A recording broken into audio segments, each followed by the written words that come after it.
Periods जब होते हैं, ये खवातीन के जब स्टार्ट होता है बच्चियों में सर्कल और बच्चियां बालिग होती हैं, तो उस वक्त जो होती है, उस वक्त की जो डिस्टर्बेंस होती है वो भी आगे कन्वर्ट हो जाती है पीसीओएस के अंदर। बिल्कुल ऐसा ही है। मोस्टली पेशेंट्स आते हैं, मदर्स आती हैं कि हमारी बच्ची को जो है वो अब 14 ईयर की है, उसे एक बार जो है वो पीरियड्स हुए और उसके बाद अब 6 मंथ हो गए उसे पीरियड्स नहीं हो रहे। तो वो इस चीज से बिल्कुल बेखबर होती हैं कि इसका बड़ा इफेक्ट उनकी बॉडी पे पड़ रहा है। बिल्कुल सही। जैसे कुछ बच्चियों में इंडोक्राइन इस तरह डिस्टर्ब होता है कि वो उसको लीन बिल्ट की तरफ ले आता है। जब ये हार्मोन्स इम्बैलेंस जो है वो कम की तरफ होता है, हार्मोन्स कम रिलीज होते हैं तो तब लीन बिल्ट हो जाती है, और जब हार्मोन्स एक्सेसिव जो हो जाए नॉर्मल मिकदार से तो फिर वो ओबेसिटी की तरफ तब हो जाता है। अच्छा, ठीक है।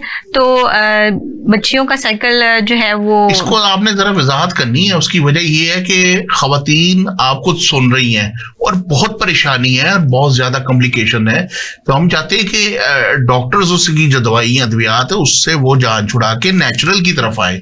जी बिल्कुल, उनको दवाई खानी ना पड़े, अपने किचन से उनको इलाज मिल जाए। तो आप इसको जरा थोड़ा सा वजाहत थोड़ा सा जरा और फरमा दीजिए। जैसा कि मिस फराह ने बताया कि इसमें डाइट का भी रोल होता है कि अगर आपकी बॉडी में इतना ब्लड ही नहीं बन रहा, अगर वो पेशेंट एनीमिक है तो इस वजह से उसका साइकिल डिस्टर्ब हो गया। ठीक है। तो इस रीजन को हमने सॉर्ट आउट करना है सबसे पहले। उसकी डाइट आप मेंटेन कर लें। ठीक है।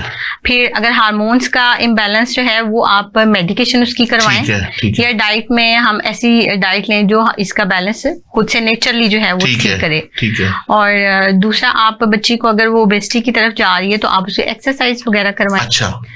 और नेचुरल डाइट ही बच्चों को यूज करवाएं तो ये हो जाएगा। ठीक है। इसके अंदर ही वो उसका जो मामलात होते हैं वो कवर हो जाते हैं। बिल्कुल सही है।